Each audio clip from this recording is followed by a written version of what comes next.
knew something was off when Malcolm Crane ordered dessert. The man hadn't touched sugar in 8 years. Keto before keto was cool. So why was the CEO of Apex Innovations, my boss of 6 years, sitting across from me at a $300 a plate restaurant, sipping creme brulee like he wasn't about to slit my throat with a smile? "Ethan, you've done incredible work," he said, spoon tapping gently on porcelain.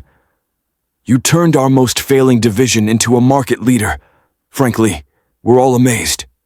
Compliments. That was the appetizer. I watched his eyes, calculated. Cold. He wasn't here to praise me. He was stalling. "You've made yourself indispensable," he added. And that was the knife. Then came the real reason for this lunch.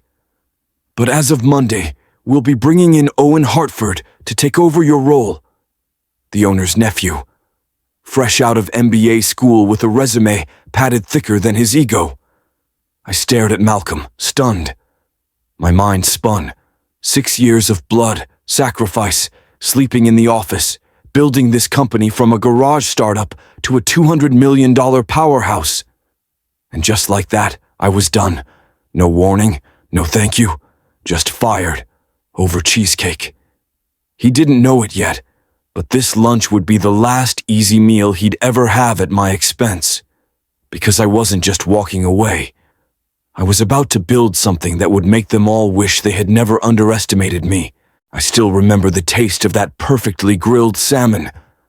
It was a Wednesday, sunny, almost annoyingly perfect, the kind of day where the universe seems to be lulling you into a false sense of peace before slamming you with a twist. I was seated across from CEO Malcolm Crane at Le Vieux Jardin, the kind of place where entrees didn't have prices and the waiters judged you if you asked. We'd never had lunch together, just the two of us. Ever. So, when his assistant messaged, "Malcolm would like to take you to lunch," just the two of you, I assumed I was getting a promotion. Or at least a bonus. After all, I'd just led the turnaround project that pulled the company's flagship product out of a nosedive. 6 months ago, investors were preparing for a write-off.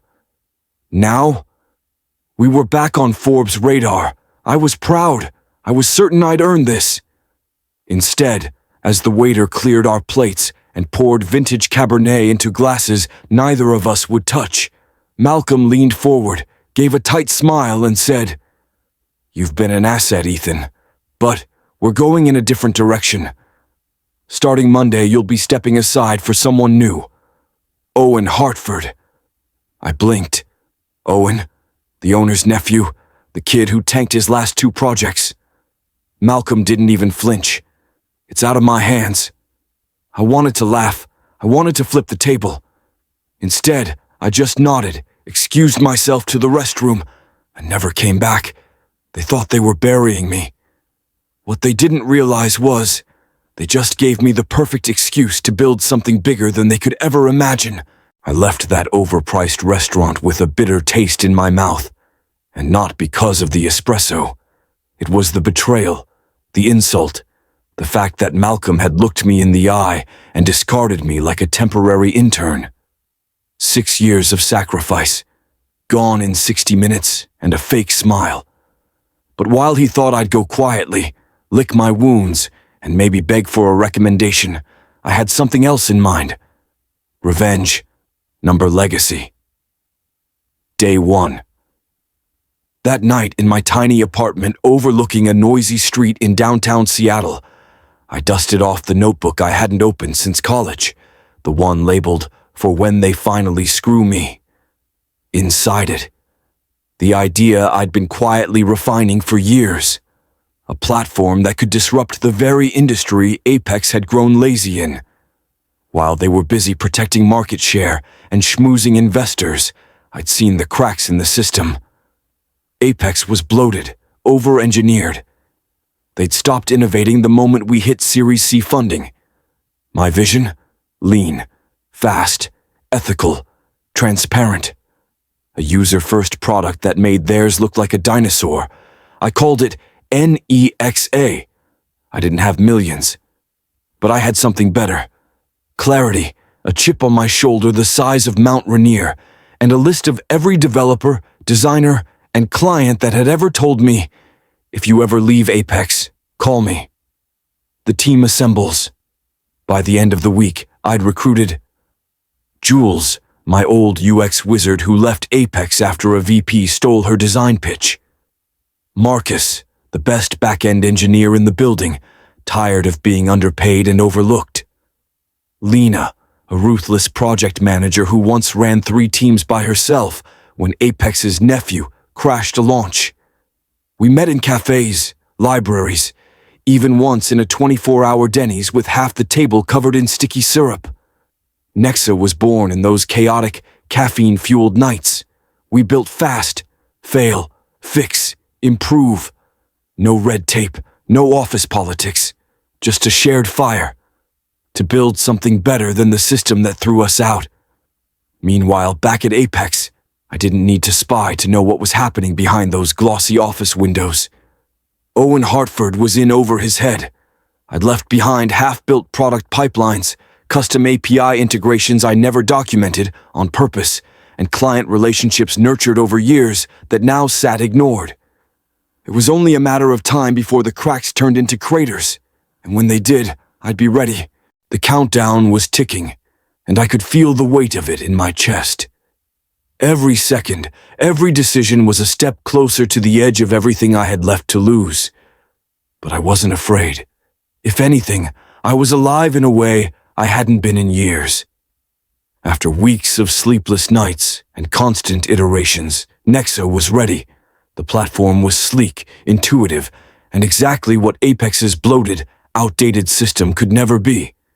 Now it was time to launch. The first taste of glory. We went live at 9 a.m. sharp. I sat alone in my apartment, staring at the screen, refreshing the analytics page every few minutes. I could feel the tension rising in my stomach as the first users began signing up. Each email notification was like a shot of adrenaline. It was working. Our first client, Zenith Tech, a small but growing firm, signed on for a 6-month contract, then another, then a third. By noon, we had enough traction to rival the first few months of any startup. But it wasn't just about the clients. It was about the feeling of taking control. Every click, every line of code felt like a tiny rebellion against everything I had lost. The fallout at Apex.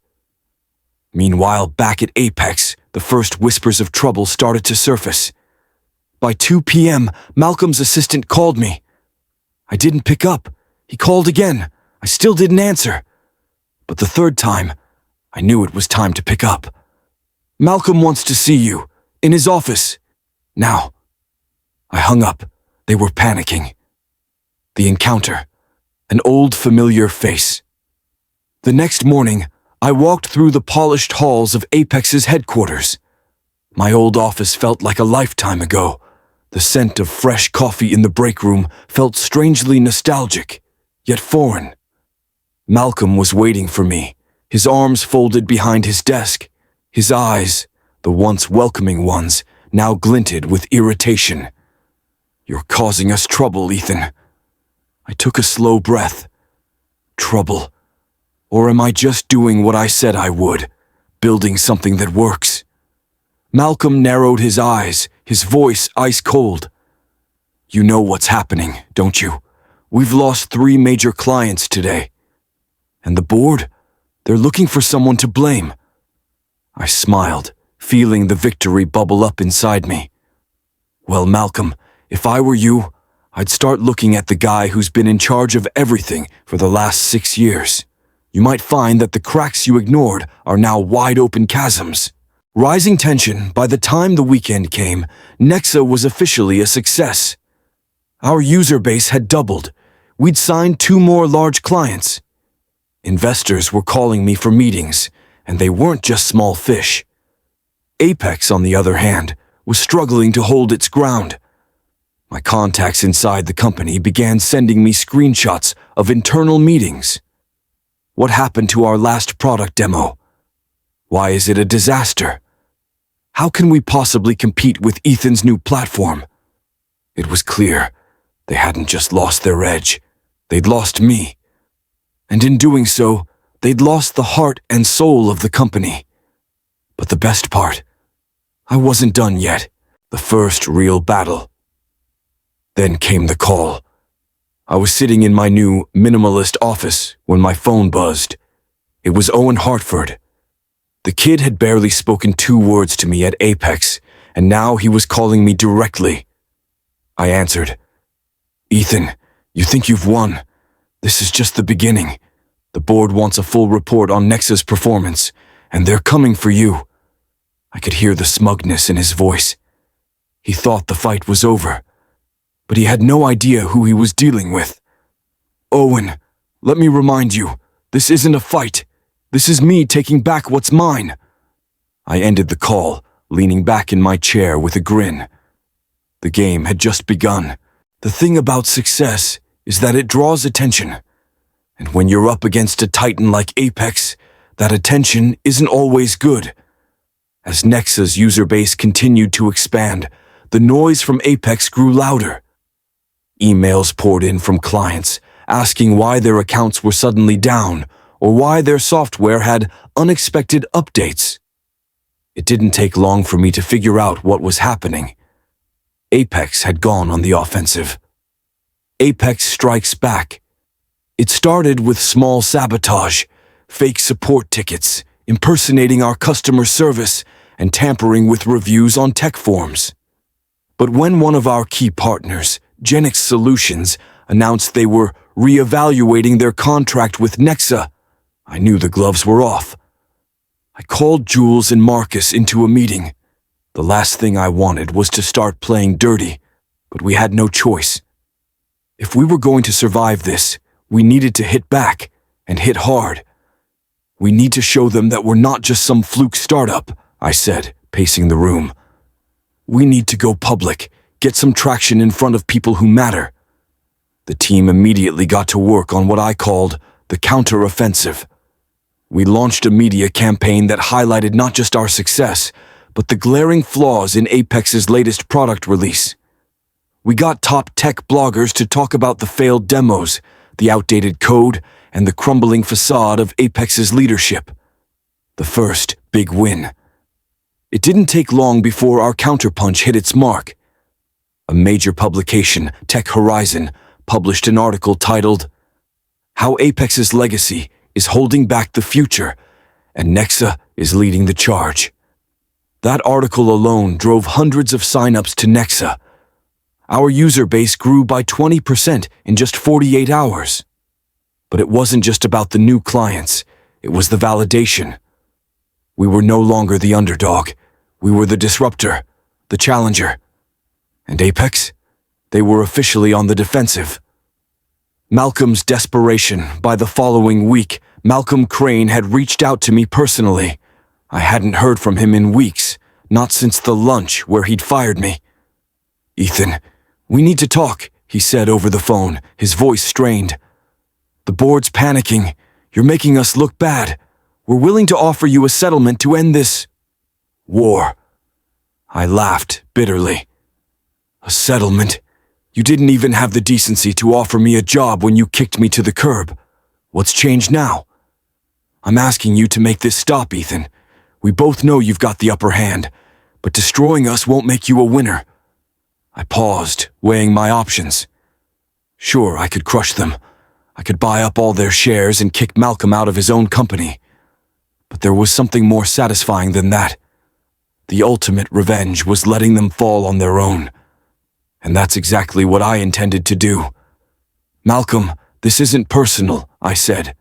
"But if you don't want to see your company implode, you should have treated people like me better." He hung up, a final sign that Apex had lost. The turning point. As the weeks went by, the pressure on Apex escalated. Their stock prices dipped, client contracts slipped through their fingers, and the board meetings got more heated. Meanwhile, Nexa was on fire. We'd secured more than 50 new clients and partnered with a venture capital firm that helped us secure a $25 million round of funding. The media had caught on. The narrative was no longer about an upstart trying to dethrone a giant. The narrative was Apex, a dying giant. By the time the final blow was delivered, it was almost anticlimactic. Apex's biggest investor, Brooks International, announced they were pulling out, citing the company's inability to innovate and its toxic culture. The board had no choice but to sell. The moment of truth won. Fateful afternoon, as I was leaving the office, I got a call. It was an unknown number. "Ethan, it's Owen. I'm out. They fired me. You won." I couldn't help but laugh. Owen, the golden child, was out. And I was standing tall, running the company I'd built from nothing. But that wasn't the sweetest part. The sweetest part was knowing I hadn't just defeated them. I had redefined success on my terms. The best part about success? It's not the applause, the clients, or even the money. It's the realization that you did it all on your own terms. Nexa was thriving, and I was finally in control of my destiny. I wasn't just an ex-employee at a company that kicked me to the curb. I was the CEO of something bigger than I could have ever imagined. I had built this from nothing, and now, nothing could stop me. The power shift. In the weeks following Owen's ousting, Nexa's momentum was unstoppable. We had hired some of the best minds in tech, scaled our platform to meet the growing demand, and secured strategic partnerships with global enterprises. Investors were lining up.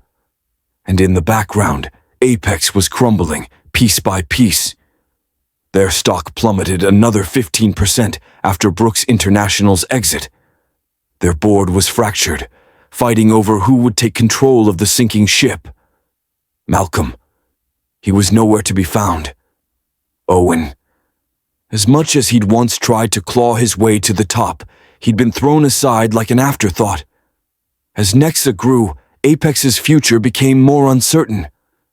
They were scrambling to keep their products alive while facing constant technical failures, delayed launches, and a plummeting user base. They were fighting against a tide they couldn't reverse, a tide created by me, from the ground up. And I didn't plan to let up. The final blow. Then came the news that shook Apex to its core. Apex Innovations to be sold in an emergency deal with a rival tech conglomerate as the company faces imminent bankruptcy. The rival company, Nova Tech, a conglomerate that had been quietly eyeing Apex for months. They saw the value in acquiring Apex's assets, but only at a fraction of the worth they once held. As I read the announcement, a sense of cold satisfaction washed over me. Apex had fought so hard to crush me, to hold me down. Now they were being devoured by the very system they once represented. I called Marcus into my office. "We're going to buy Apex," I said, my voice steady but filled with fire. Marcus stared at me, blinking. "Wait. Buy them." I leaned back in my chair. "Not all of them, just the parts that matter. Their R&D team, their most loyal clients, the product lines we can improve. Let's make them wish they'd never tried to shut me out." It was a bold move, but it was the final nail in the coffin for Apex, a company that once thought they could destroy me, now reduced to nothing more than a stepping stone for my next move. The celebration. A few weeks later, after the deal went through, we held a small private celebration in our new Nexa headquarters, one I had designed myself, with clean lines, open spaces, and an atmosphere of innovation. I was standing in the center of the room, looking around at the team that had helped me build this empire. Jules, Marcus, Lena, the ones who had trusted me when the odds were stacked against us. I raised my glass. To Nexa, to us, and to the future. They clinked their glasses in unison, and the room erupted in applause. It was the culmination of everything I had worked for, the proof that every sacrifice, every sleepless night, and every moment of doubt had been worth it. Malcolm's final visit. I was on my way out of the office that evening when the unexpected happened. I turned the corner and came face to face with Malcolm Crane. He looked different, thinner, grayer. The suit that once fit him perfectly now hung loosely on his shoulders, a man who had aged quickly in defeat. "Good to see you, Ethan," he said, his voice almost too calm. "I didn't think you'd still be standing after all this time." I smiled at him, knowing exactly how he felt. The same man who had discarded me like a piece of trash now stood before me, humbled by the very forces he had tried to suppress. "Malcolm, I built something real, something that lasts. I didn't just fight to win.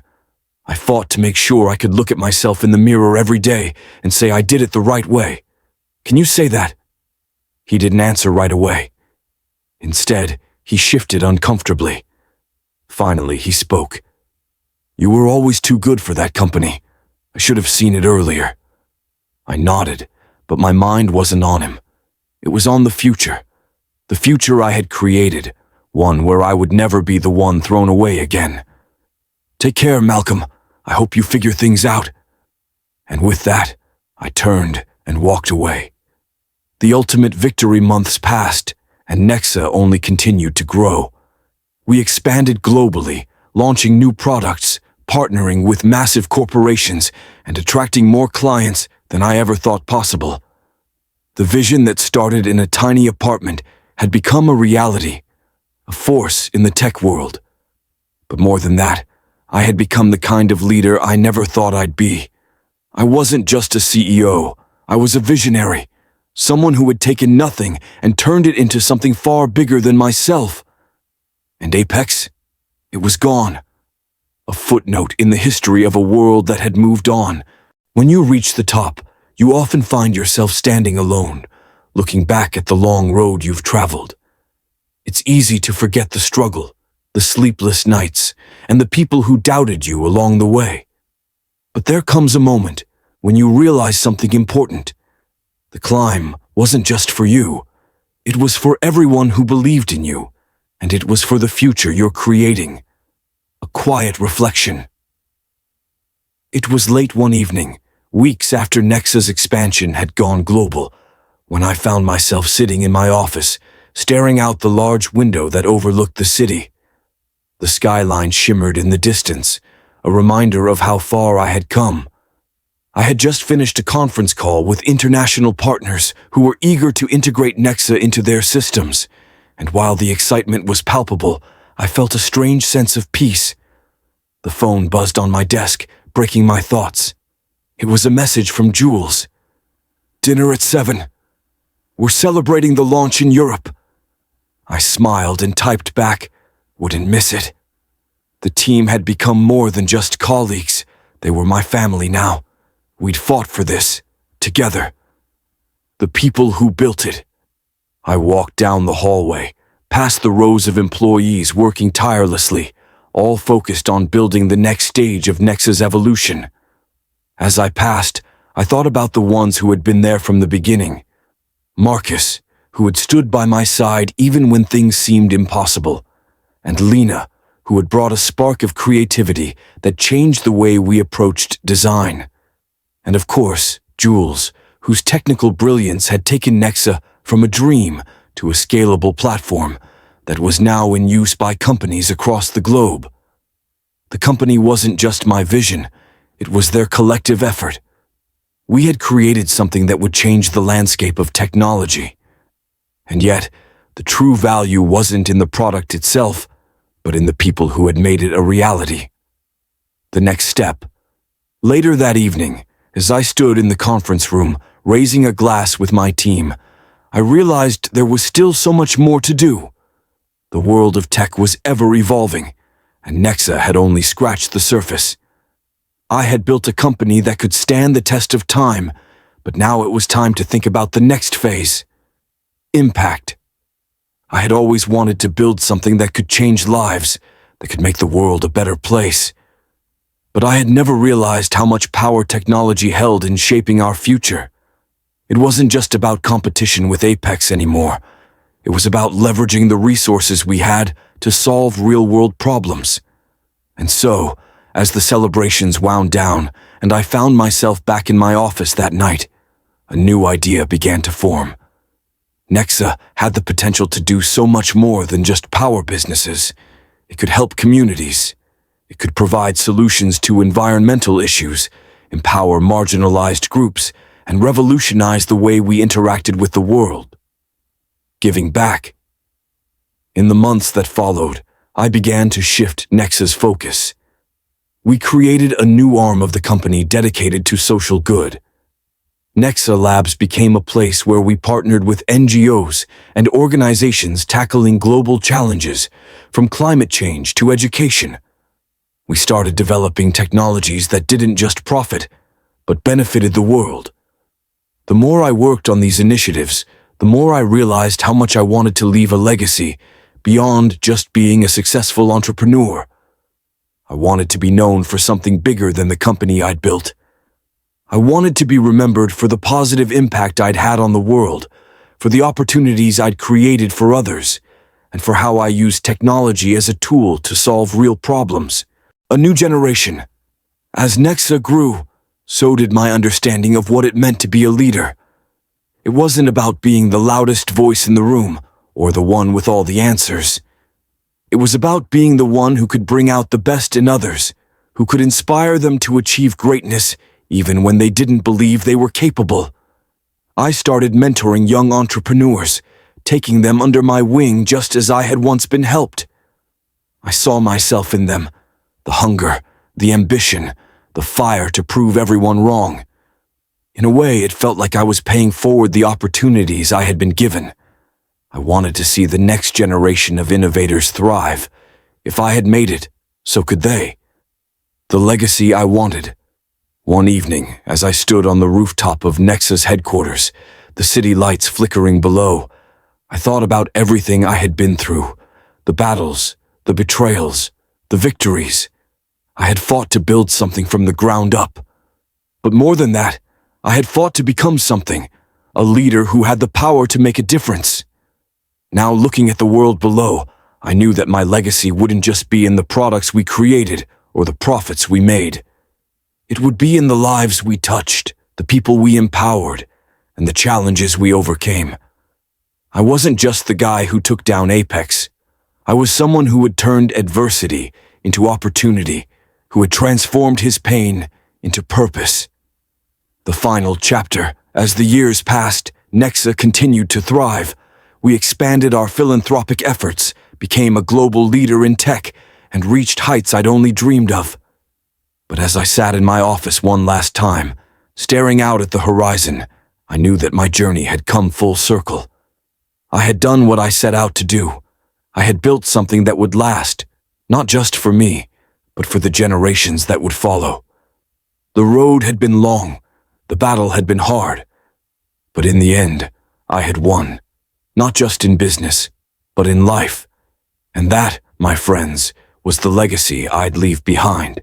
There's a moment in every great story when the protagonist realizes that their journey isn't over. It's just evolving. That's where I was now, standing at the edge of something bigger than myself, ready to guide the future rather than chase after it. Nexa had grown into something unrecognizable from the days when it was just an idea in my small apartment.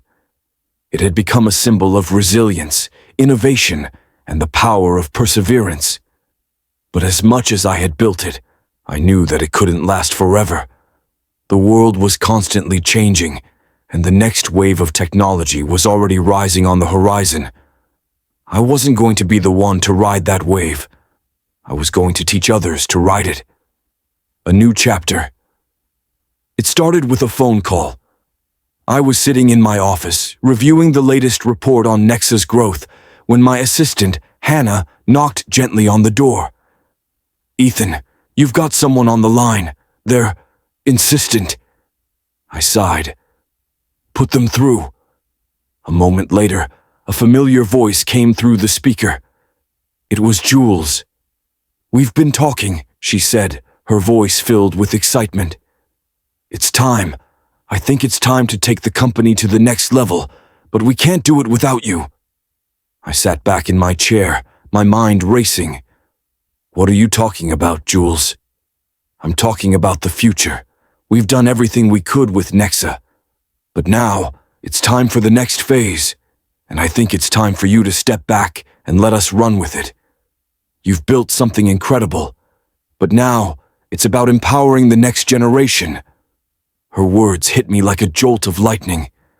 I'd been thinking about stepping back for a while now, but hearing it from Jules, from someone who had been with me since day one, made it real. Passing the torch. A week later, I sat in a conference room with Jules, Marcus, and a handful of the company's rising stars. We were discussing the future of Nexa, and they were ready. Ready to lead. Ready to take the foundation I had built and run with it, forging a path that would shape the next wave of technology. "Ethan," Marcus said, looking at me with a grin, "we're ready to carry on your vision, but we can't do it without you showing us the way. You've always said it's about the people we surround ourselves with, and we're ready to be those people for Nexa." I smiled, my heart swelling with pride. This was it, the moment I had been waiting for. The moment I knew it was time to step back and allow the team I'd built to take charge. "All right," I said, my voice steady. "I trust you all. The future of Nexa is in your hands. I'll be here to guide you when needed, but it's time for you to chart the course." They nodded in unison, and for the first time in years, I felt the weight of responsibility lift off my shoulders. I had done my part. Now, it was time to watch them soar. The legacy continues. I took a few months off to travel, to clear my head, to see the world beyond the confines of boardrooms and conference calls. It was a strange feeling, but also liberating. I visited some of the most innovative tech hubs in the world, from Silicon Valley to Shenzhen, from Berlin to Dubai, and everywhere I went, I saw the same thing. The future was being built by people who weren't afraid to fail. That's the one lesson I had learned from my own journey. Failure wasn't a dead end. It was just a detour on the road to success. When I returned, I did so with a new sense of purpose. Nexa had transitioned into the capable hands of my team, and they were driving it forward in ways I couldn't have predicted. But I knew that there was still more to be done. There were still opportunities to be seized, and I wasn't ready to walk away entirely. That's when I founded Nexa Ventures, a new division of the company focused on investing in and incubating the next wave of startups.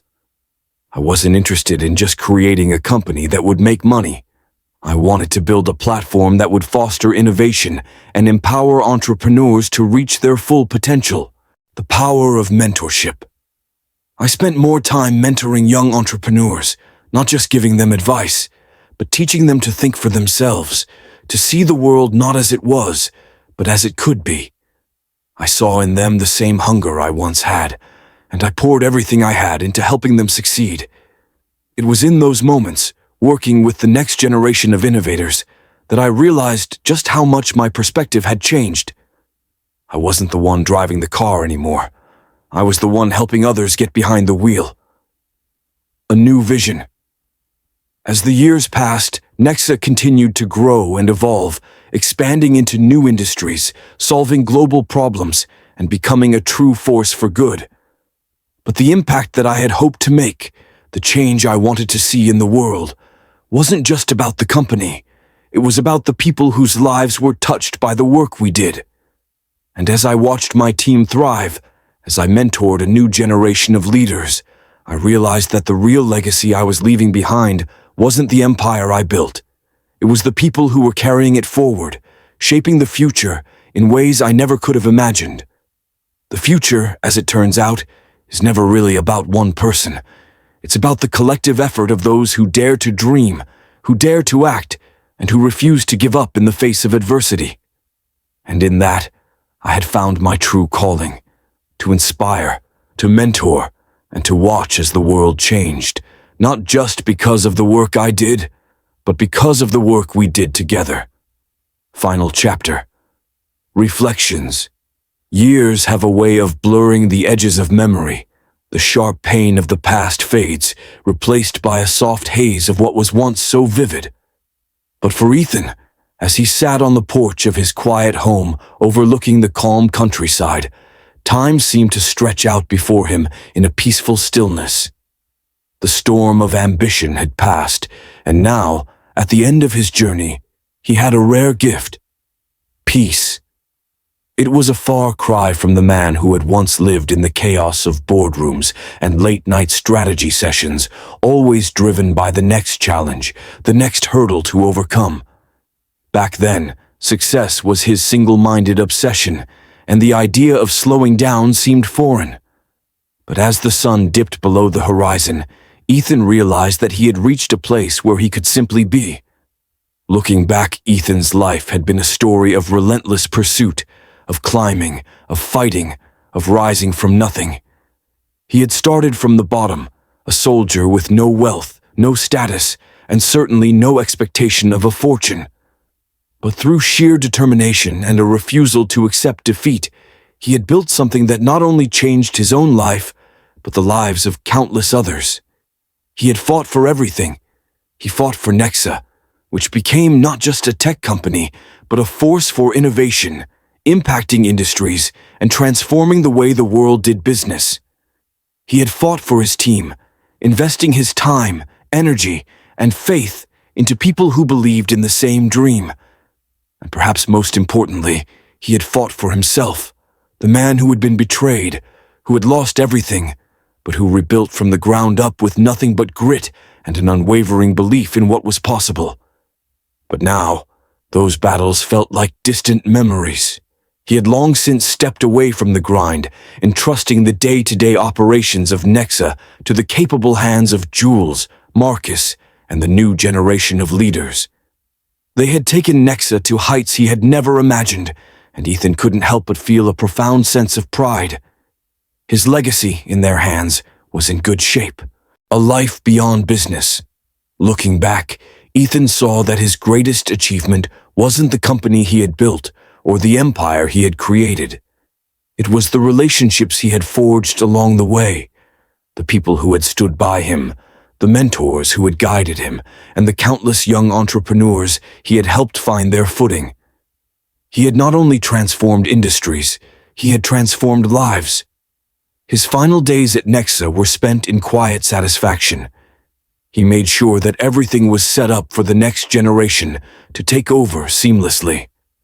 His focus had shifted from business to something more enduring: legacy. He had set up Nexa Ventures, where he used his resources to fund startups with a focus on sustainability, technology for social good, and education. He wanted to give others the same opportunities he had received, to ensure that the world of tomorrow was better than the one he had inherited. The thought of leaving behind a world that had been shaped by his ideas, his values, and his leadership filled him with a quiet joy. Ethan had never been a man who sought fame or recognition, but as he looked out at the world he had influenced, he couldn't help but feel a deep sense of fulfillment. The true measure of success. In the evenings, Ethan would sit with Lena, Jules, and Marcus, his closest confidants, over dinner. They would laugh about the old days, about the challenges they had faced together, about the endless all-nighters and the impossible deadlines. There was always a deep sense of camaraderie among them. But Ethan had changed. It wasn't the desire for more wealth or recognition that kept him moving anymore. It was the satisfaction of knowing that the company and his work had a positive, lasting impact on the world.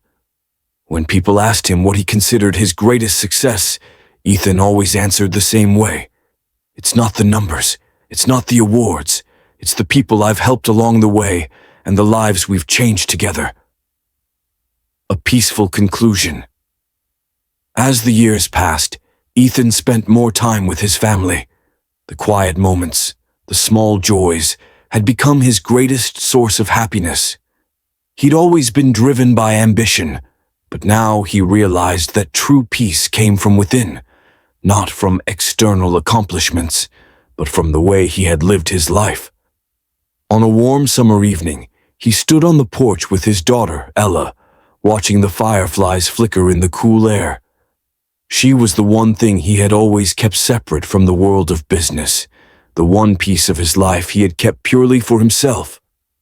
"Dad," Ella said, breaking the silence. "Do you ever miss it? The old days? Nexa?" Ethan smiled, looking down at her. "I don't miss the stress or the sleepless nights," he said. "But I miss the thrill of it, the challenge. But that thrill isn't the same anymore. What I've learned is that the real challenge now is to live fully, to help others achieve their dreams, and to enjoy every moment we're given." Ella nodded thoughtfully, and Ethan's heart swelled with pride. She had learned the lessons he had hoped to teach, that success wasn't just about what you built, but how you lived, how you treated others, and the way you made a difference in the world. The end of one journey, the beginning of another one. Last evening, as Ethan sat in his favorite chair, looking through a family photo album, he felt a profound sense of peace. He had done all he could. He had faced adversity, built something extraordinary, and left the world better than he had found it. But most of all, he had lived a life that mattered. The legacy of Nexa, his ventures, and his mentorship would continue long after he was gone. But as he closed the album, his thoughts turned to the future. The future of the people he had helped, the lives he had changed, and the impact that would echo through generations to come. He wasn't afraid of what came next. He had already left a mark on the world. And for the first time, Ethan realized that the future wasn't something to fear. It was something to embrace, knowing that he had done everything he set out to do. With that final thought, he put the album down, leaned back, and closed his eyes. And in that moment of stillness, Ethan knew that the story of his life, one of struggle, triumph, and transformation, would live on, not just in the work he'd done, but in the people he'd touched. The end, this marks the conclusion of Ethan's journey, from the depths of struggle to the heights of success and fulfillment. His legacy lives on, not in the company he built, but in the lives he touched and the lessons he imparted to the next generation.